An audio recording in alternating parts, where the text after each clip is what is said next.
안녕하십니까, 구독자 여러분. 저는 이제 40대 중반에서 후반으로 접어들고 있는 딸 하나 키우고 있는 주부입니다.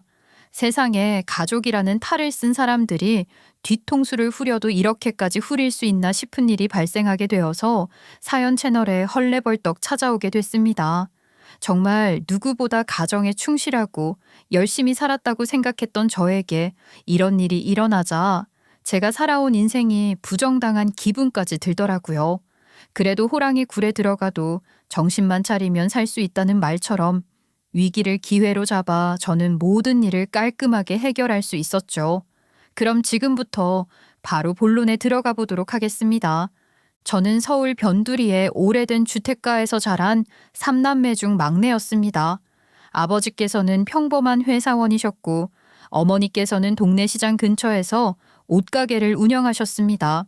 두 분 모두 하루하루 열심히 일하시며 가정을 꾸려가셨고 벌이는 그럭저럭 괜찮은 편이셨지만 자녀가 셋이다 보니 형편이 넉넉하다고 하기는 어려웠습니다. 아니 어쩌면 형편이라는 게 조금은 모자란 지경이었을지도 모르겠어요. 가진 게 많다고 해도 늘 부족하다고 생각하는 게 사람들의 생각이긴 하니까요. 그럼에도 불구하고 저희 집은 유난히 자식 교육에 열성적이셨습니다. 특히나 언니와 오빠는 학업 성취도가 높았고 부모님도 그에 맞춰 아낌없이 지원을 해주고 싶어 하셨습니다. 학원비며 참고서 값, 방학마다 보내는 캠프까지 정말 해주고 싶은 건 다 해주셨죠. 그러나 현실은 언제나 이상을 따라가기 힘든 법입니다. 집안 형편을 넘어서 무리한 지출이 이어지다 보니 어느 순간부터는 빚까지 내며 지원을 해야 할 정도였습니다. 저는 그런 부모님의 학업에 대한 열정이 이해가 잘 가지 않았어요. 성적이라는 것은 일정 부분 이상으로 올라가기 어려운 것이라 생각을 하기도 했고, 결국 공부를 잘 해봐야 가난한 만학도들은 끝까지 가난할 거라는 생각을 하기도 했었거든요. 그냥 주어진 환경에 순응해서 딱 이 정도의 삶을 사는 게 가장 이상적인 게 아닌가 하는 생각을 했죠. 애들 공부만큼은 꼭 시켜야 해. 빚을 내서라도 내가 우리 자식들은 무조건 좋은 직업, 좋은 회사 들여보내서 우리처럼 고생 안 하게 만들어야지. 어머니께서는 늘 이렇게 말씀하시곤 하셨어요. 저는 그게 허황된 꿈이라는 생각을 하기도 했습니다. 솔직히 그런 포부의 찬 이야기를 들을 때마다 막연하게 불안한 감정을 느끼긴 했지만 부모님께서 그러실 정도로 공부는 중요한 거구나 하고 생각했던 것 같습니다. 언니와 오빠는 그 기대에 정말 잘 부응했습니다. 언니는 특히 목표가 생기면 반드시 이루는 성격이었어요. 한 번은 언니가 방에서 참고서를 가득 펼쳐놓고 공부를 하던 중 어머니가 조용히 들어오셔서 말씀하셨죠. 우리 딸 좀 쉬어가면서 해. 네 몸도 생각해야지. 공부를 하는 건 좋지만 어제도 잠 못 자서 코피 쏟은 거 아니야? 엄마 휴지통에서 휴지 봤어. 아이 뭘 그런 걸 보고 그래. 그리고 엄마 나 책 봐야 하니까 방해는 안 했으면 좋겠어. 지금이 가장 중요한 시기란 말이야. 이거는 내가 해내야 하는 거니까 엄마는 잔소리 그만. 이게 무슨 잔소리니 걱정돼서 하는 말이지. 엄마는 공부도 때가 있고 쉴 땐 쉬어야 한다고 생각하는 사람이라서 그래. 그렇게 쉬어가면서 공부하면 우리처럼 학원도 못 다니는 애들은 뒤처지게 되어 있다고. 그 모습이 지금도 선명히 기억납니다. 언니는 기가 센 사람이었죠. 언니의 날카롭고 냉철한 말에 엄마는 살짝 상처를 받았을지도 모르겠어요. 그런데 그런 성격을 가진 것은 오빠도 마찬가지였습니다. 묵묵히 조용하게 자신의 길을 걷는 사람이었어요. 밤늦도록 책상 앞에 앉아 있는 모습이 익숙할 정도였습니다. 어떻게 저희 집에서 그런 사람이 둘이나 나오게 됐는지 신기하긴 해요. 아니면 오히려 제가 돌연변이일지도 모르겠어요. 저는 좀 달랐거든요. 제 성격은 늘 낙천적이고 느긋한 편이었어요. 좋은 게 좋은 거다라는 생각을 자주 하며 살았죠. 무언가를 악착같이 해내는데 익숙하지 않았고 솔직히 말하면 쉽게 포기하는 면도 있었습니다. 그래서였는지 성적도 언니나 오빠처럼 눈에 띄게 잘 나오진 않았어요. 어쩜 그렇게 자식들 성격이 하나같이 다를 수가 있어? 아니지, 막내만 노련변인가? 막내는 첫째 둘째랑 성격이 너무 다르네. 그래도 애는 착하잖아. 저렇게 착하고 순한 애가 제일 잘 참지. 그런 아이는 시집이나 잘 보내면 돼. 지 언니 오빠 닮았으면 얼마나 까칠할 거야. 하긴 얼굴도 안 보고 데려간다는 막내딸이잖아. 복이 많은 거지. 처음엔 그런 말들이 기분이 나빠야 하는 건가 싶었습니다. 제가 뭔가 부족해서 그런 말을 듣는 건가 자존심이 상하기도 했죠. 하지만 시간이 흐르면서 그리고 제가 스스로를 돌아보게 되면서 조금씩 깨달아갔습니다. 나는 정말 낙천적인 사람이구나. 그리고 그런 성격 덕분에 때때로 상처도 덜 받고 더 오래 참고 버틸 수 있었던 거구나 하고요. 물론 언니처럼 강하게 목표를 향해 나아가는 삶도 멋지고 대단하지만 저처럼 잔잔하게 흘러가는 삶도 나름의 가치가 있다는 생각이 들었습니다. 성격이라는 것은 억지로 바꾼다고 되는 것도 아니고 저마다의 모습이 있는 것이니까요. 물론 서울 변두리라고 해서 살기가 특별히 더 어렵다고는 할 수 없겠지만 사실 집값이라는 게 생각보다 만만치 않았고 생활비 또한 꽤 많이 들었습니다. 거기다가 언니와 오빠가 먼저 대학에 진학한 이후 저 혼자 고등학교에 남아있는 동안에는 눈치도 보이고 마음이 한켠으로 무거운 시기가 많았습니다. 저도 친구들과 같이 떡볶이를 먹고 싶고 그 당시 유행하던 햄버거도 먹고 싶었어요. 하지만 그런 소소한 일상조차 쉽게 누릴 수 없었죠. 언니와 오빠의 대학 등록금만으로도 부모님은 버거워하셨고 저는 그런 상황 속에서 저도 친구들이랑 놀고 싶다고 간식 좀 사 먹게 돈 주세요라는 말조차 입 밖으로 꺼낼 수가 없었습니다. 친구들이 방과 후 학원에 간다고 할 때 혹은 무리를 지어 편의점에 들러 아이스크림이나 과자를 사 먹으러 갈 때 저는 조용히 집으로 발걸음을 옮겨야만 했습니다.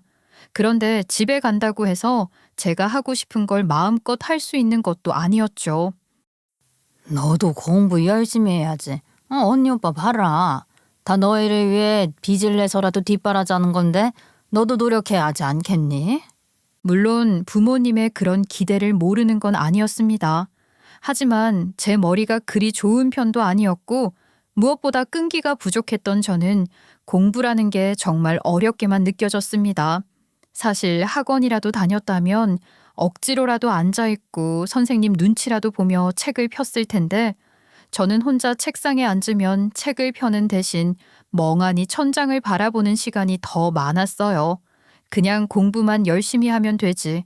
뭐가 그리 어렵냐 하실지도 모르지만 저는 늘 집중이라는 게 부족한 아이였어요. 그러니 점점 성적은 바닥을 치게 되었고 그렇게 성적표를 받아드는 날이면 괜히 위장이 아파오는 것처럼 속이 쓰렸어요. 물가는 점점 오르고 대학 등록금도 천정부지로 치솟다 보니 부모님은 갈수록 경제적으로 힘들어지셨습니다. 그때 언니가 대학을 휴학하는 모습을 보며 저는 깨달았습니다. 세상은 결국 돈이 전부구나. 돈이 있어야 뭘 해도 되겠구나 하고요. 그래서였을까요? 저는 어느 순간부터 공부를 통해 저의 능력을 키우는 것보다는 제 자신을 잘 가꿔서 괜찮은 집안에 시집 가는 것이 오히려 현실적인 선택이 아닐까 생각하게 됐습니다. 물론 제 외모가 특별히 뛰어난 건 아니었지만 그래도 스스로 생각했을 때 나름대로 괜찮다고 여겼던 것 같아요. 막내딸은 얼굴도 안 보고 데려간다더라는 말이 정말인 건가 싶을 정도로 저는 남들에게 잘 맞춰주고 성격도 순한 편이었으니까요. 어른들께서 성격 좋은 아이일수록 참는 법을 먼저 배우게 되는 법이다.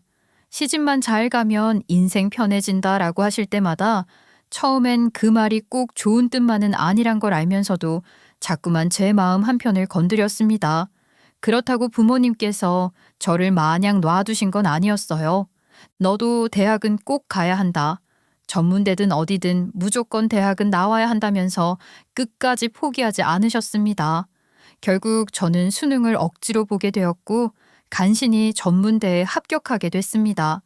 언니와 오빠는 나란히 4년제 대학을 다녔고 저 혼자 전문대에 진학하게 된 사실은 부모님께 꽤 실망감을 안겨드린 것 같았어요. 그 무렵 저는 반항 아닌 반항을 했습니다. 아니 학비가 훨씬 싼 것도 아닌데 전문대는 무슨 전문대야. 속상하게. 언니랑 오빠처럼 4년제 대학 나오는 게 좋지. 아 누가 전문대 가고 싶어서 가? 도와준 것도 없으면서 왜 나한테만 잘하라고 하는 건데. 공부도 내가 혼자 했고 학원도 안 보내줬잖아. 아, 내가 간 대학이 뭐 그렇게 나빠? 제 목소리는 평소보다 높아졌고 엄마 아빠도 당황하셨는지 조용히 제 말을 듣기만 하셨어요. 하지만 마음 한켠으로는 억울함이 쉽게 가시지 않았습니다. 수능을 망친 건 분명 제 탓이었지만 아무 도움도 없이 혼자 끙끙대며 공부를 해온 것조차 몰라주는 부모님의 말씀이 원망스럽게 느껴졌거든요.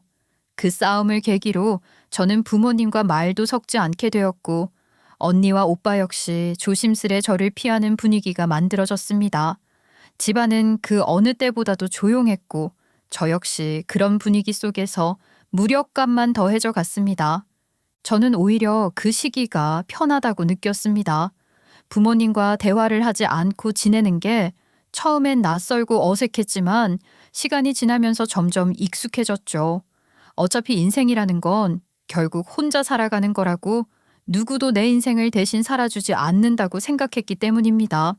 그래서 그냥 나 혼자 잘 먹고 잘 살면 되지 않을까 싶었어요. 누군가는 그것을 외로움이라고 했겠지만 저는 그렇게 느끼지 않았습니다. 혼자 있는 시간이 편했고 스스로 위로했으니까요. 부모님과 담을 쌓고 지내는 시간 속에서도 저는 나름대로 참고 있다고 생각했습니다. 지금 돌아보면 그것은 결국 불효였고 철없던 행동이었지만 그 당시에 저에게는 그게 가장 속 편한 길이었어요. 전문대를 졸업하고 나서 저는 깊은 고민에 빠졌습니다.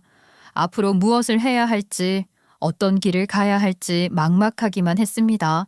사실 저는 제 학벌로 대기업에 들어갈 수는 없다는 걸 누구보다 잘 알고 있었어요. 그래서 애초에 눈높이를 낮추고 중소기업이나 계약직 혹은 단기직 일자리에도 지원서를 내곤 했습니다. 그럴 때마다 마음 한 구석에서는 왠지 모를 자격지심이 스멀스멀 피어올랐지만 그걸 드러내지는 않았습니다. 하지만 그런 저를 바라보는 부모님의 시선은 썩 좋지 않았습니다. 못마땅해 하시는 듯한 눈빛, 걱정이 섞인 한숨들, 그 모든 게 저를 더 작게 만들었죠. 저는 그게 억울했습니다. 아이고 저렇게 공부도 안 하고 학벌도 별로라서 어디 좋은 회사는 들어갈지 걱정이었는데 중소기업을 가다니. 그거 벌어서 어떻게 돈 모으고 집을 사고 그래. 언니랑 오빠는 4년제 대학을 나왔어도 지금 다니는 회사는 결국 중소기업인데 아 왜 나한테만 그렇게 높은 기대를 하시는 거야? 언제 또 너한테만 그랬다고 그래. 엄마가 그냥 너 하는 꼴 보니까 속상해서 그러는 거지. 도대체 나한테 해준 게 뭐가 있는데 등록금 지원도 제대로 못 해주셨으면서 왜 자꾸만 나한테 이래라 저래라 하는 건지 모르겠다고. 그 말이 나가고 나서 집안의 공기는 싸늘해졌습니다. 언니는 참다 못해 언성을 높이셨고 오빠는 조심스럽게 제 기분을 달래보려고 애쓰셨지만 이미 제 마음은 굳게 닫혀 있었어요. 엇나간 감정은 쉽게 되돌릴 수 있는 것이 아니더라고요. 그렇게 저는 점점 가족과도 멀어졌습니다. 마음이 삐뚤어질수록 이상하게도 더 속이 편해지는 것 같았어요.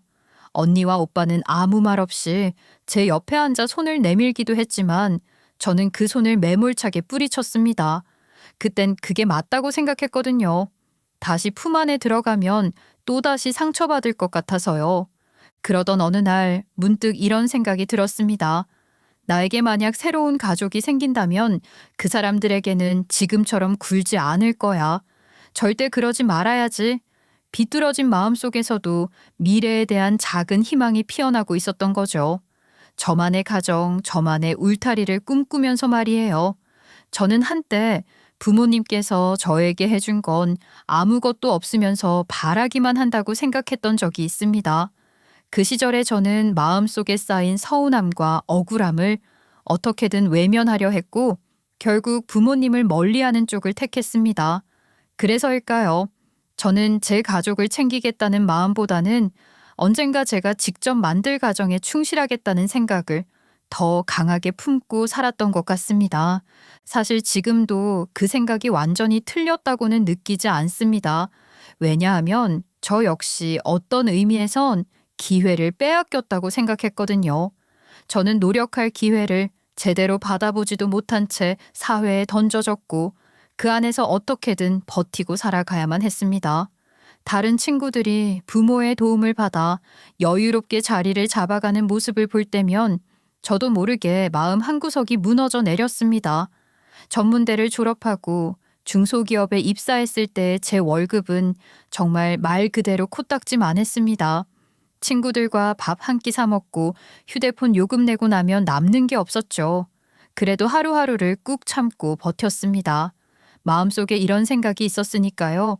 번듯한 남자랑 결혼만 하면 인생은 다시 원점으로 피어날 수 있을 거라고요. 그래서였을까요? 소개팅 자리가 들어오면 저는 늘 같은 기준을 세우곤 했죠. 직업이 뭐예요? 그 질문이 제 입에서 가장 먼저 나왔습니다. 다른 사람들은 그걸 보고 눈이 높다고 말하기도 하더라고요. 너는 왜 그렇게 조건을 따져? 그냥 사람 됨됨이가 더 중요하지 않아? 나는 사람 됨됨이도 중요하게 생각해. 근데 내가 공상맞게 살고 싶지 않거든. 적어도 생활은 안정적인 사람이어야 내가 나답게 살 수 있잖아. 사실 저에게 있어서 그건 눈이 높은 게 아니라 현실적인 기준이었어요. 저는 다시는 지질이 궁상처럼 살고 싶지 않았거든요. 지하 월세방에서 겨울이면 보일러를 아껴야 하고 여름엔 선풍기 바람 앞에서 벌벌 떨며 살아가던 그 시절로 돌아가고 싶지 않았어요. 그런 삶이 얼마나 사람을 초라하게 만드는지 저는 뼈저리게 알고 있었으니까요. 그래서 저는 평범하게 저와 비슷한 수준의 사람들과의 만남은 자연스럽게 멀리하게 되었습니다. 일부러 그런 건 아니었지만 무의식 중에 저 스스로에게 기준을 세우고 있었던 거죠.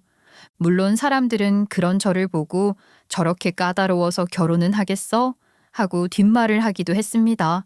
하지만 저는 흔들리지 않았습니다. 제 목표는 분명했으니까요. 어쩌면 그건 제가 어린 시절부터 바라왔던 안정감에 대한 갈망이었을지도 모르겠습니다. 부모님의 사랑을 받지 못했다고는 말하지 않겠습니다.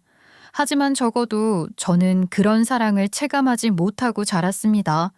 제게는 늘 왜 너는 이것밖에 못하냐는 꾸중과 언니 오빠는 저렇게 잘하는데 넌 대체 왜 그러냐는 비교만 있었으니까요.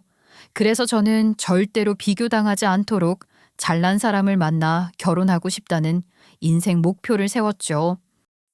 나는 진짜 사업하는 남자 만나고 싶어. 그냥 월급쟁이는 싫어. 이 말을 하도 자주 하다 보니 다들 귀에 못이 박혔다고 할 정도였죠. 저는 연애는커녕 썸 한 번 제대로 타보지 않고 늘 혼자 야근만 하며 시간을 흘려보내고 있었거든요. 어느 날엔간 그걸 지켜보던 직장 동료 한 분이 저에게 말하셨습니다. 너 이러다 연애도 못 해보고 나이만 먹는 거 아니냐? 안 되겠다. 내가 진짜로 사업하는 사람 수소문 해볼게. 그분은 평소에 인맥이 넓은 편도 아니었고 소개팅을 잘 주선하는 스타일도 아니었어요. 그런데도 저를 위해 일부러 주변에 물어보고 어렵게 자리를 만든 거라고 하더라고요. 한 번만 나가봐라. 이번엔 진짜 괜찮은 사람이라고 그렇게 강력하게 추천을 해주시더라고요. 솔직히 저는 기대 반, 의심 반이었습니다. 그런데 상대가 사업하는 사람이라는 말에 괜히 마음이 설레는 거 있죠. 정말 좋은 기회일지도 모른다는 생각에 소개팅 자리에 나갔죠. 그리고는 정말 놀랐습니다. 처음 남편을 봤을 때 속으로 이게 로또라는 게 이런 건가? 하는 생각이 들더라고요. 남편은 1인 사업장을 운영하는 사람이었습니다. 창업한 지는 오래되지 않았다고 했지만 말투나 태도에서 단단한 준비성과 성실함이 느껴졌습니다. 아직 큰 수익을 올리고 있는 건 아니지만 자기가 직접 만든 서비스로 운영하고 있고 앞으로 확장 가능성도 있다고 이야기하더라고요. 그러면 아직까지는 커다란 성과는 딱히 없는 걸까요? 아직은 작은 규모지만 방향은 확실해요. 시간만 좀 더 지나면 자리를 잡을 수 있을 거예요. 남편은 그렇게 말하며 웃었던 것 같아요. 저는 고개를 끄덕이며 들었지만 사실 서비스가 어떤 건지까지는 잘 몰랐습니다. 인터넷 기반의 무슨 서비스라고 했던 것 같은데 그 당시에는 솔직히 관심이 없어서 그냥 네 하면서 맞장구만 쳤던 기억이 나네요. 그런데 결정적으로 제 마음에 들었던 건 남편의 집안 배경이었어요. 부모님 두 분 다 공무원 출신이라는 말을 듣는 순간 저도 모르게 마음이 놓였거든요. 공무원이면 노후도 탄탄하겠지. 돈 씀씀이도 규칙적일 거고 나중에 시댁에서 무리한 요구는 없겠구나 하는 계산적인 생각이 들더라고요. 그 당시에 저는 안정적인 기반을 가진 사람과 결혼해서 저 자신도 안정을 누리고 싶었습니다. 저희 엄마는 오랫동안 옷가게에서 일하셨고 아버지도 퇴직 후에는 소소하게 알바를 하셨죠. 남편이 사업을 한다는 것을 알고 만나기 시작한 이후 씀씀이가 꽤 괜찮다는 것을 알았어요. 데이트할 때면 늘 분위기 좋은 레스토랑을 미리 알아보고 예약까지 해서 저를 데려가 주곤 했습니다. 식사 후에는 근처 카페에서 여유롭게 커피를 마시거나 산책을 하기도 했고요. 어떤 날은 제가 말도 꺼내기 전에 요즘 좀 피곤해 보인다면서 선물이라며 작은 목걸이나 향수를 건네줄 때도 있었습니다. 그런 자상한 모습에 저는 자연스럽게 마음이 기울었고 이 사람이면 결혼해도 굶어 죽을 일은 없겠다는 생각이 들었어요. 그렇게 저희는 제가 33이 되던 해 결혼을 하게 되었습니다. 신혼초는 정말 꿈만 같았습니다. 여보, 이번에 휴가가 언제지? 우리 이번에 해외여행이나 한번 갔다 올까? 해외여행? 휴가가 일주일 정도 되긴 하는데 해외 가면 돈 많이 써야 하잖아. 에이, 뭘 그런 걸 걱정하고 그래. 나 못 믿어서 그래. 우리 둘 다 열심히 일했잖아. 이 정도는 내가 당연히 쏠 수 있지. 남편은 저에게 아무런 걱정도 하지 말라면서 혼자 해외여행을 준비하더라고요. 여행을 가서도 호텔, 음식, 쇼핑까지 아낌없이 챙겨주는 사람이었습니다. 제가 가방 하나를 망설이며 쳐다보고만 있어도 마음에 들면 당장 사라고 말을 해주는 사람이었어요. 그때는 그런 모습들이 다 사랑이라고 생각했습니다. 그래서 어느 순간부터는 자연스럽게 회사도 그만두고 싶다는 생각이 들었습니다. 남편이 이렇게 벌어다 주는데 내가 꼭 힘들게 일해야 하나 싶었던 거죠. 사실 저는 결혼 후 아이를 낳고 나면 여유롭게 육아에 집중하고 싶다는 생각도 있었거든요. 그 무렵 부모님께서도 언니와 오빠에게 하셨던 것처럼 저에게 생활비 지원을 부탁하셨습니다. 언니와 오빠는 각자 매달 50만 원씩 드리고 있었고 저도 결혼을 했으니 당연히 해야겠다고 생각했습니다. 다만 차이가 있다면 저는 남편이 사업으로 꽤 벌어다 주고 있었기 때문에 매달 100만 원씩 드리게 되었죠. 처음엔 솔직히 부담도 되었지만 점점 부모님이 제 눈치를 보게 되면서 미묘한 우위감 같은 게 생겼습니다. 못됐죠? 저희 집에서 제가 그렇게 중심에 서본 건 처음이었으니까요. 남편에 대한 고마움과 애정은 날이 갈수록 깊어졌습니다. 저의 삶을 이렇게 바꿔주는 사람이 있다는 것만으로도 감동이었고 남편이 곧 저의 자랑이자 자부심이 되었습니다. 하지만 그런 만큼 자연스럽게 따라오는 시집살이라는 것도 피할 수 없었습니다. 제가 회사를 그만두고 싶다고 말했을 때 남편은 조금은 단호하게 말했습니다. 여보, 나 회사 일 때문에 스트레스가 좀 심한 것 같은데 일을 그만두면 안 될까? 여보, 아무리 내가 벌어도 여자는 사회생활을 해야 그 삶의 활력도 막 생기고 자존감도 유지되는 법이야. 회사는 계속 다니는 게 좋을 것 같은데. 회사 일은 상당한 스트레스였어요.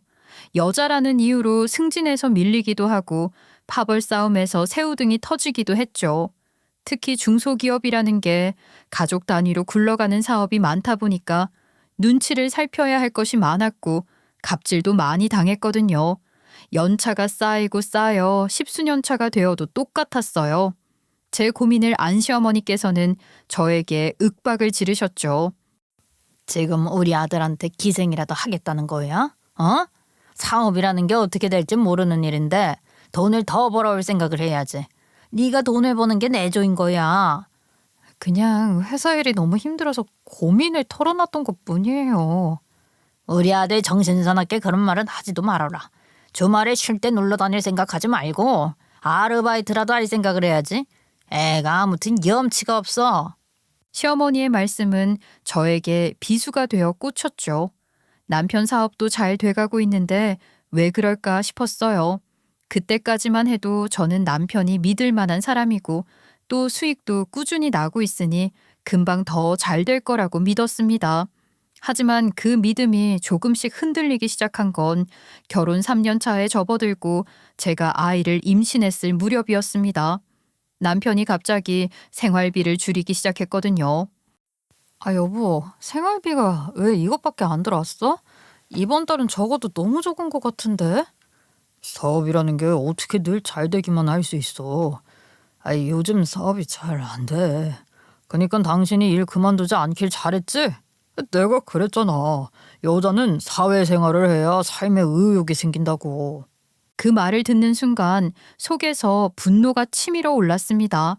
사업이 안 되면 그만큼 더 노력해야 하는 거 아니야? 어떻게 저렇게 태평할 수가 있지? 하는 생각이 들었거든요. 남편은 정말 여유로운 사장님인 척 행동했어요. 씀씀이는 전혀 줄지 않았고 회사에 출근하지 않고 탱자탱자 놀 때도 있었습니다. 그때 제 나이는 고작 36이었습니다. 그리고 뱃속에는 아이까지 있었어요. 저는 10수년을 넘게 근무한 회사를 출산 후에는 그만둘 생각을 하고 있었는데 점점 줄어드는 생활비 때문에 그럴 엄두조차 내지 못하게 됐죠. 하루하루 피로가 누적되어 가는 가운데 마음은 더욱 지쳐갔습니다. 더군다나 저는 결혼 후 매달 친정 부모님께 100만 원씩 생활비를 들여왔잖아요. 언니와 오빠는 각각 50만 원씩 드리고 있었기 때문에 저는 조금 더 여유 있는 제가 부모님께 더 드리는 게 당연하다고 생각해왔습니다. 그렇게 부모님 앞에서 당당할 수 있었던 제가 생활비를 끊게 되자 괜히 눈치를 보게 되었습니다. 어쩌다 내가 이렇게 되었지 하는 자책감마저 들었습니다. 그런데 시댁의 반응은 더 황당했습니다. 마치 이 모든 게 제 탓이라는 듯 말이죠. 아, 네가 내조를 제대로 했으면 우리 아들 사업이 이렇게 쉽게 무너질 일이 있었겠어? 어머님, 제가 그 회사에 대해서 아는 것이 있는 것도 아닌데 너무 제 탓을 하시는 건 아니고요? 뭐라고? 아, 지 남편 사업이 어떻게 굴러가는지도 모르는 주제. 무슨 큰 소리야. 그러길래 우리 아들 돈으로 친정에 퍼줄 때 알아봤지? 그건요, 그이랑 함께 상의를 하고 결정한 일이었고요. 상의? 그냥 착한 우리 아들한테 통보를 했겠지. 어디 지가 버는 돈으로는 엄두도 못 낼 금액을 친정에 퍼부어. 양심이 있니 없니? 밖에서 일한다는 핑계로 지압이 내조를 소홀하게 하니까 이 사달이 나지. 아유, 잔소리 하지 말고 내조나 똑바로 해. 그 말을 듣는 순간 눈물이 날 것 같았습니다. 저는 억울했어요. 직장일도 빠듯하게 해내며 집안일도 챙기고 있었고 뱃속 아이를 위해 출산 준비도 하고 있었잖아요. 하지만 시댁 식구들에게는 아무 의미 없는 일이었던 거죠. 남편은 사업이 무너졌는데도 누구 하나 그에게 책임을 묻지 않았어요. 그저 며느리 탓이라는 말뿐이었습니다. 저는 점점 지쳐갔죠. 남편은 여전히 사업에 대한 뚜렷한 방향도 없이 시간을 보내고 있었고 저는 곧 출산을 하게 됐어요. 그리고 그때부터가 진짜 힘든 시기였습니다. 아이는 사랑스러웠지만 키우는데 들어가는 돈은 생각보다 훨씬 많았거든요. 분유며 기저귀며 매일같이 필요한 물품들이 끊이질 않았어요. 그런데 생활비는 턱없이 부족했고 급기야 저는 친정에 손을 벌리게 됐어요. 엄마, 혹시 이번 달만 좀 도와줄 수 있을까? 나 이번 달엔 정말 돈이 없어서 그래. 그러길래 돈이 좀 있을 때 아껴놓고 모으지 그랬어. 아유, 얼마나 필요한데. 그 말들이 틀린 말은 아니었지만 제 마음은 더 무거워졌습니다. 부모님 앞에서 그렇게 무력해진 제 자신이 한심하게 느껴졌어요. 그렇다고 남편이 제 눈치를 보며 미안해하는 것도 아니었죠. 그는 여전히 태연했어요. 저는 속으로 생각했습니다. 왜 나만 힘들어야 하지? 왜 아무도 남편에게 책임을 묻지 않는 거지? 하는 생각이요. 몇 년을 그렇게 버틴 끝에 남편은 마침내 사업을 접겠다고 말했습니다. 제 나이 40이 되는 해였어요. 나 이제 그만하려고 해. 이젠 더 이상 버틸 수가 없어. 그동안 해먹은 돈도 많고 그냥 좋은 경험했다고 치지 뭐. 그 말은 끝처럼 들렸지만 동시에 또 다른 시작을 의미하기도 했습니다. 문제는 남편이 사업을 접을 때 남은 것은 수익이 아니라 빚뿐이었다는 사실 때문이었죠. 저는 눈앞이 캄캄해졌어요. 그날 밤 아이를 품에 안고 혼자 울었습니다. 남편은 그저 피곤하다는 듯 코를 골며 자고 있었지만요. 그 모습이 그렇게 낯설고 멀게만 느껴지더라고요. 이 사람과의 미래가 정말 있을까? 그 의문이 머릿속에서 떠나지 않았어요. 육아휴직이라는 것은 저에게 사치였어요. 저는 회사에서 번 돈으로 생활비를 대야 했고 남편이 사업을 접으면서 남긴 빚도 조금씩 갚아야만 했어요. 도와주는 사람 하나 없이 혼자서 감당해야 했죠. 그렇다고 남편이 아이를 키우는데 도움이 되었던 것도 아니었어요. 처음에는 당연히 함께 키우겠지라는 기대도 있었지만 남편은 전혀 도와주지 않았습니다. 나는 애기 보는 게 체질이 안 맞아. 울고 뗐으면 나는 진짜 못 견디겠어. 여보, 체질이라는 게 어딨어? 내 자식이니까 어떻게든 해보는 거지. 도대체 나 혼자서 육아에 일에 빚 갚기까지 다 하라는 건가 싶었죠. 가끔은 쓰레기 좀 버려달라고 부탁을 해도 여전히 거실에 놓여있는 쓰레기 봉투만 보게 되는 날이 많았어요. 여보, 쓰레기 좀 버려달라고 아까 말했잖아. 맞다. 깜빡했네. 나중에 버릴게. 하지만 그 나중은 늘 오지 않았어요. 그렇게 말하고는 게임을 하거나 소파에 드러누워 있더라고요. 처음엔 몇 번 좋게 이야기해봤지만 반복되니까 저도 점점 지치고 화가 났어요. 아무리 말을 해도 한 귀로 듣고 한 귀로 흘리는 모습에 제 속이 안 터지는 게 이상할 정도였죠. 그렇게 3년이라는 시간을 또 버텼습니다. 회사에 입사했던 건 제가 23 때였는데 어느새 저는 43이 되어 있었고 근속 20년을 채우게 되었어요. 솔직히 말해서 저는 사업가인 남편을 만나서 결혼하고 나면 회사를 그만두고 여유롭게 살 줄 알았어요. 육아에 집중하고 때때로 카페에서 책도 읽고 친구들과 브런치도 즐기면서요. 하지만 현실은 전혀 그렇지 않았죠. 집 장만할 때도 아이 학원비도 전부 제 통장에서 빠져나갔고 남는 건 늘 피곤한 뿐이었어요. 통장은 점점 얇아지는데 마음은 무겁고 몸은 지쳤습니다. 아이가 아플 때는 회사를 조퇴하거나 연차를 내서 병원에 다녀오고 그 와중에도 집에 돌아오면 남편은 여전히 제자리였어요. 그러다가 어느 날 정말 더는 이렇게 살 수 없겠다는 생각이 들었어요. 이제는 제 삶의 주인공은 저라고 생각했기 때문에 용기 내서 결단을 내렸습니다. 그렇게 20년을 다닌 회사에 사표를 냈어요. 나 사표 냈어. 그니까 당신도 이제 그만 놀고 나가서 돈 벌어와. 나도 버틸 만큼 버틴 것 같아. 뭐라고? 나랑 상의도 없이 사표를 냈다고? 당신이 일을 그만두면 우리는 뭐 먹고 살 건데 미친 거 아니야? 미친 거 아니냐고? 여태 사업 핑계 대고 빚만 남기고 탱자탱자 논 사람이 누군데 나한테 그런 말을 해? 그래도 밥 먹을 생각은 해야지. 사표 빨리 취소해달라고 그래. 애 키우는 것도 죽겠는데 무슨 사표야. 우리 애는 어쩌라고. 그렇게 걱정을 하는 사람이 여태 돈도 안 벌어왔어? 그 말에 저는 웃음이 나왔어요. 평생 남편을 위해 참고 일해왔는데 정작 제가 그만둔다고 하니까 생활비 걱정만 하는 모습이 너무 뻔하더라고요. 그렇게 시댁과 남편에게 제가 일을 그만둘 거라고 통보하고 나니 다음 날 정말 충격적인 일이 벌어졌습니다. 평소보다 조금 늦게 일어나 거실로 나갔는데 뭔가 이상하더라고요. 소파가 사라지고 대형 침대 같은 게 자리를 차지하고 있었어요. 이게 뭐야? 아니 저거 병원 침대 아니야?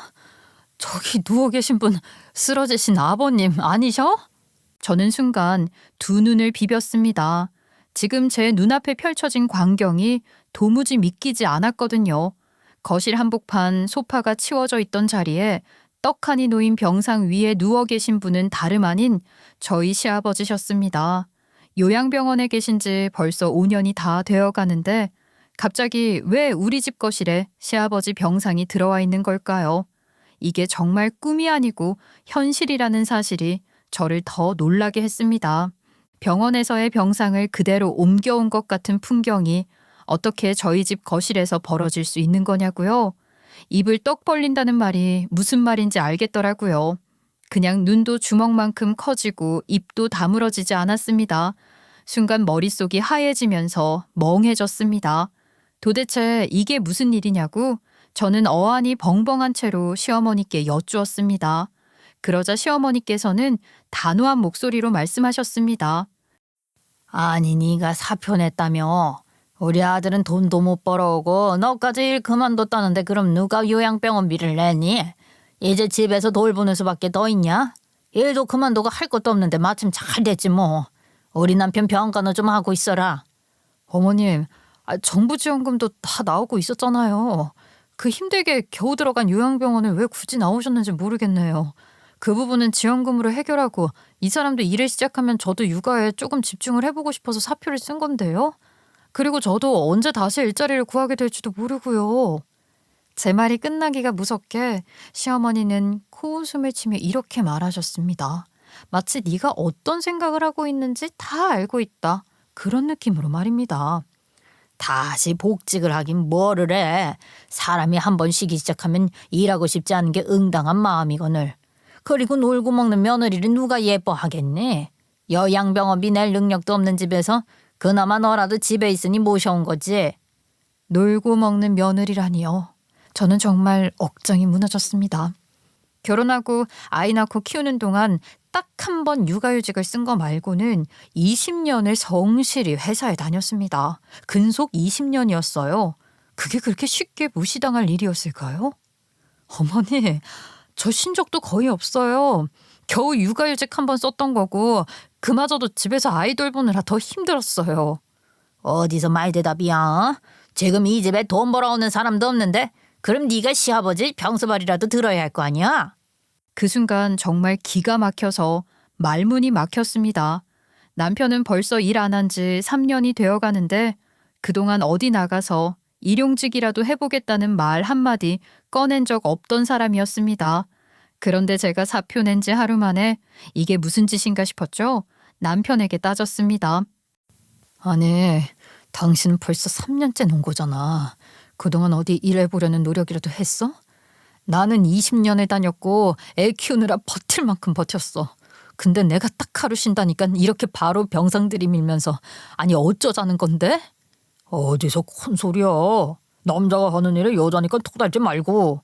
집에서 시키는 일 좀 하라고. 지금 집에선 네가 있는 사람이잖아. 당신 취직했어? 아직 안 했잖아. 당신도 놀고 있으면서 지금 나한테 귀찮은 일 다 떠맡기는 거야? 귀찮은 일? 우리 아버지 간호하는 게 뭐가 그렇게 어렵다고 그래? 말이 나와서 하는 말인데 여태까지 내가 벌어온 돈으로 너 호의호식한 거 아니야? 너 전업주부처럼 살았잖아. 순간 머리가 띵했습니다. 제가 전업주부처럼 살았다니요. 저는 33살에 결혼해서 43살까지 딱 10년 동안 이 가정을 지켜온 사람입니다. 그중 7년은 제가 회사를 다니며 번 돈으로 생활비를 감당했고 남편이 벌이가 줄어들면서는 친정에까지 손을 벌려가며 살아왔습니다. 어떻게 이런 말을 들을 수 있단 말입니까? 뭐라고? 내가 너랑 산 10년 중 7년은 내가 번 돈으로 생활했어. 이거 왜 이래? 너는 중간에 사업 말아먹고 카드값도 못 내서 내가 야금야금 갚아줬던 거 다 잊었어? 나 진짜 너무 억울해. 마누라로서 며느리로서 그 정도는 해야 하는 거 아니야? 우리 아버지 아침마다 목욕시키고 식사 챙기고 약 챙기고 하는 게 뭐가 그렇게 어렵다고 그래? 애도 잘만 키웠잖아. 우리 아버지한테도 그 정도는 해드릴 수 있는 거 아니야? 저는 순간 제 귀를 의심했습니다. 내가 뭘 잘못 들은 건가 싶었어요. 애를 키우는 것과 환자를 돌보는 건 엄연히 다릅니다. 그리고 지금까지 제가 해온 일들은 누가 알아줬나요? 남편 사업이 어려워졌을 때 제가 앞장서서 돈을 벌었고 육아와 회사 일을 병행하며 하루하루를 버텨냈습니다. 그런데 이제 와서 이런 대접을 받아야 하나요? 물론 저의 잘못도 없지 않았습니다. 남자 하나 잘 만나서 일 그만두고 떵떵거리며 살고 싶다는 짧은 생각을 가졌던 게 잘못이라면 잘못이겠죠. 하지만 현실은 그와 달랐고 저는 그 현실에 맞춰 누구보다 열심히 살아왔습니다. 그럼에도 불구하고 저는 지금 사람으로서 기본적인 존중조차 받지 못하고 있습니다. 이건 정말 아니잖아요. 거기다가 시아버지의 모교까지 저한테 맡긴다고요? 아유, 우리 아들만 틀린 거 하나도 없다. 며느리로 들어왔으면 며느리로서 도리를 다 해야 하는 거 아니야? 그렇다면 어머님께서는 시어머니로서 도리를 다 하셨나요? 너 지금 그게 무슨 뜻이야? 내가 못한 게 뭐 있어? 우리 아들 이렇게 번듯하게 잘 키워놨으면 내 할 일은 다 한 거지? 그렇다면 저도 제 자식만 잘 키우면 제 역할 다 하는 거 아니겠어요? 아니, 말이 되는 소리를 해. 아들 하나 못 낳아서 우리 집 대를 끊어놓고는 무슨 소리를 하는 거야? 순간 속이 뒤집히는 느낌이었지만 저는 꾹 참고 아무 말도 하지 않았습니다. 딸을 낳았을 때도 아들 타령을 안 하셨던 것은 아니었어요. 근데 그동안은 제가 돈을 벌고 있었으니까 저한테 대놓고 대를 끊었네. 어쩌네 말을 못했던 거죠. 그 말을 해서 제가 둘째를 가지면 또 출산 휴가에 육아 휴가를 써야 하는데 그러면 버는 돈이 없어지니까요. 그게 무서워서 말을 못하고 있다가 지금 상황이 되니까 저에게 당당하게 아들을 못 낳아서 대를 끊었네. 그런 소리를 하고 있는 겁니다. 그런데 거기서 끝이 아니었어요. 시어머니께서는 저를 노려보듯 바라보며 또 말씀하셨습니다. 우리 아들 말처럼 집에서 놀지 말고 네 시아버지 목욕이나 해줄 생각을 해라. 아무리 그래도 그렇지. 시아버님은 남자시잖아요. 며느리인 제가 어떻게 목욕을 시켜요? 그러자 시어머니께서는 혀를 끌끌 차시며 마치 제가 이상한 생각을 하고 있는 사람인 듯 말씀하셨습니다. 어이구, 너 참 생각이 벌슨하구나. 환자는 그냥 환자로 보면 되지. 그게 뭐가 이상하다고 그래? 이런 기본적인 것도 못하면서 전업주부 운운해? 저는 그저 황당했습니다. 아무리 환자라고는 해도 시아버지를 며느리가 직접 목욕시킨다는 건 제 상식으로는 도저히 이해할 수 없었습니다. 그런데 시어머니는 오히려 그런 제가 잘못됐다는 듯 전업주부로서 기본적인 책임도 안 지려고 한다고 하셨습니다. 그래도 네가 전업주부로 살겠다고 해서 내가 봐주는 거지? 요즘 다른 집 며느리들은 다 알아서 시댁 일도 하고 그러는 법이야. 집에서 노는 사람은 다 아는 일인데 뭘 그리 유난을 떨어. 집안일도 힘들어 죽어가는 마당에 시댁일까지 전부 봐야 한다고요? 며느리가 무슨 종인 줄 아세요? 노예인 줄 아시냐고요? 간병인 부르자니 돈 아깝고 요양병원에 모시자니 병원비가 장난 아니다. 너야말로 퇴직했겠다. 이제부터 간병인처럼 사는 것도 나쁘지 않을 거야. 돈도 안 벌면서 우리 아들 집에서 간병하면서 하는 게 뭐가 어떻다고 그래? 옛날에는 다 그랬어. 네, 그렇다 쳐요. 그런데요, 어머님, 왜 제 집에서 그런 말씀을 하세요? 그 말에 시어머니 표정이 살짝 일그러지는 것 같더라고요.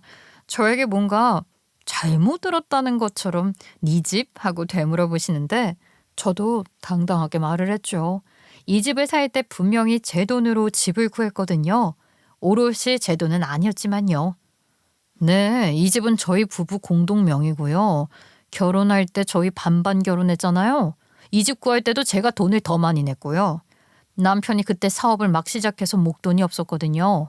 대출도 제 명의로 받아서 제가 갚아왔고요. 반반 결혼? 그래봤자 이 집은 우리 아들 명의야. 어머님, 분명히 공동명의로 하기로 하고 제가 이사 관련 처리 맡기기로 했었는데 그때 남편한테 명의 변경 처리 잘 부탁한다고 했거든요. 그래서 명의 확인 해봤고, 예, 당연히 우리 아들 명의로 구했지. 어떻게 이 집 구하면서 반반으로 했겠니? 여보, 이게 지금 무슨 소리야?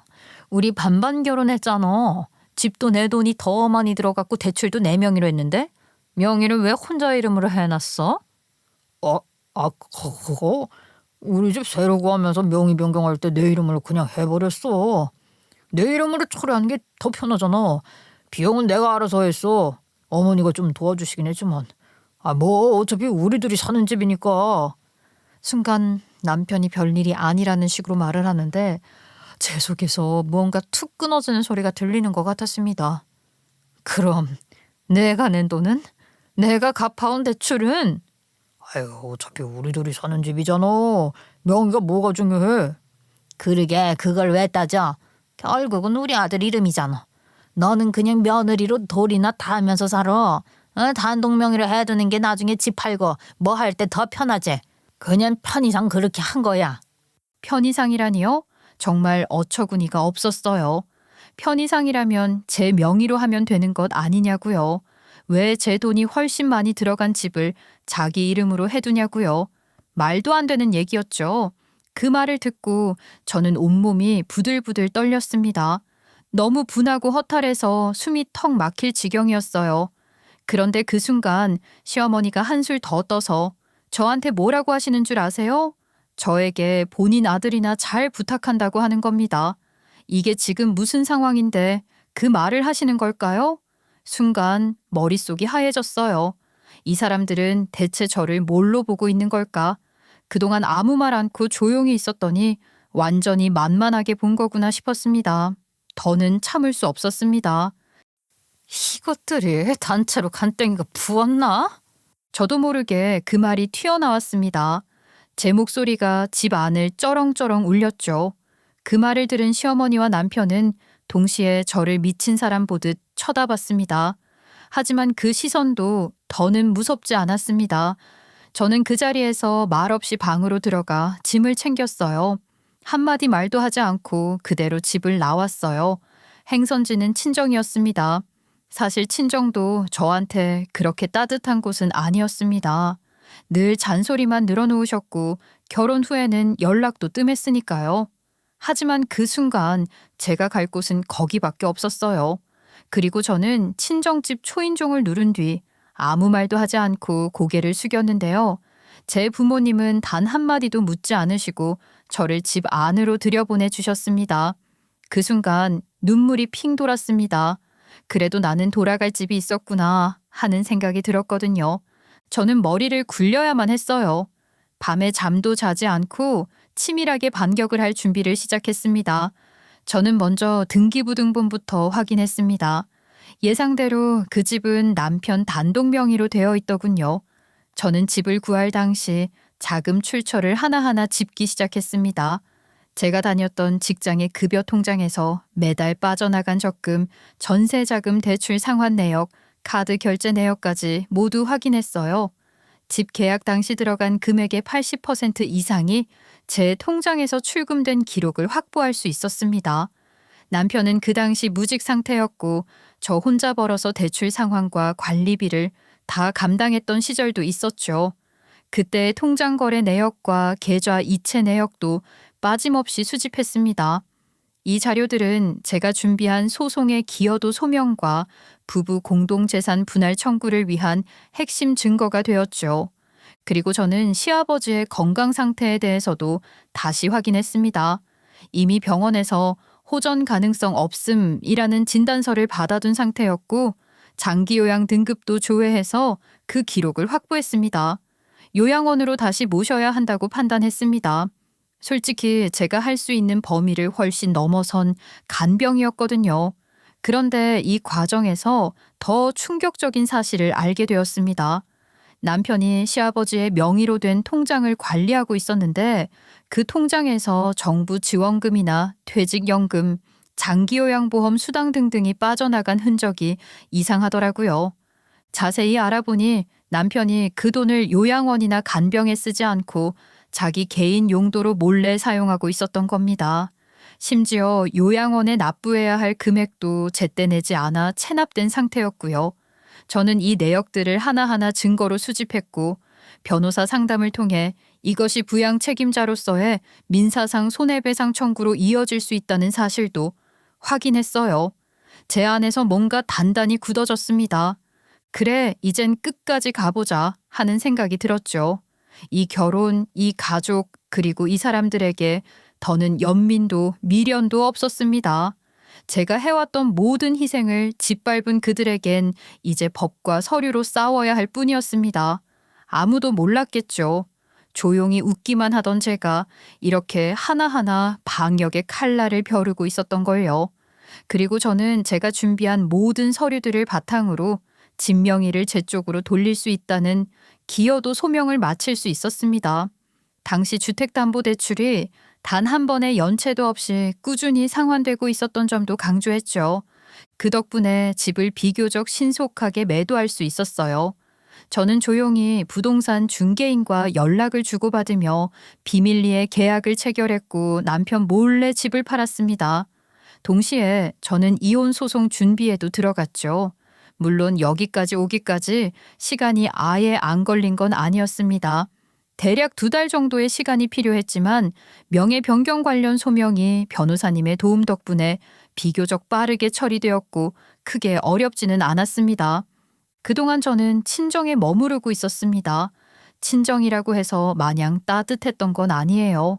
과거에 저를 향해 잔소리를 퍼부었던 부모님이셨지만 그런 부모님께 진심으로 감사했던 것은 따로 있었습니다. 아무 말 없이 그 어떤 질책도 없이 제게 그래 들어와라 라고 해주셨다는 점이었어요. 저는 정말 그 따뜻한 말 한마디에 울컥하더라고요. 그래 나도 이제 나 자신을 위해 살아야겠다고 마음먹었습니다. 그 사이 시어머니와 남편은 매일같이 저에게 전화를 걸어와 온갖 욕설을 퍼부었습니다. 어디 지아비를 두고 집을 나가. 당장 들어와. 네가 뭔데 집을 나가? 우리 아들 밥은 어떻게 하고? 밥도 혼자 못 차려 먹는 모질이를 장가 보내셨어요? 어머님이 차려주시면 되겠네. 그걸 왜 저한테 떠넘기세요? 뭐라고? 야, 너는 가정을 이 지경으로 만들어 놓고 그런 소리가 천하태평으로 나오냐? 하지만 그런 연락들도 저에게는 이혼 소송의 증거가 되었죠. 전부 캡처하고 녹음해서 이혼 소송의 증거로 제출했습니다. 그리고 마침내 집 매도가 완료되었고 저는 그 돈으로 작은 투룸을 계약했습니다. 다시는 누구 눈치 보지 않고 제 아이와 단둘이 지낼 수 있는 공간이 필요했거든요. 포장이사 업체를 불러 제 짐과 아이의 짐을 옮기던 날 남편이 집으로 돌아오더니 갑자기 문을 벌컥 열고 들어오더라고요. 야야, 이게 지금 뭐 하는 짓이야? 너 정말 이혼하겠다는 거야? 내가 이혼하겠다고 말을 했잖아. 아직도 이해 못했어? 내가 왜 짐을 전부 뺄 것 같아? 이 집 팔렸어.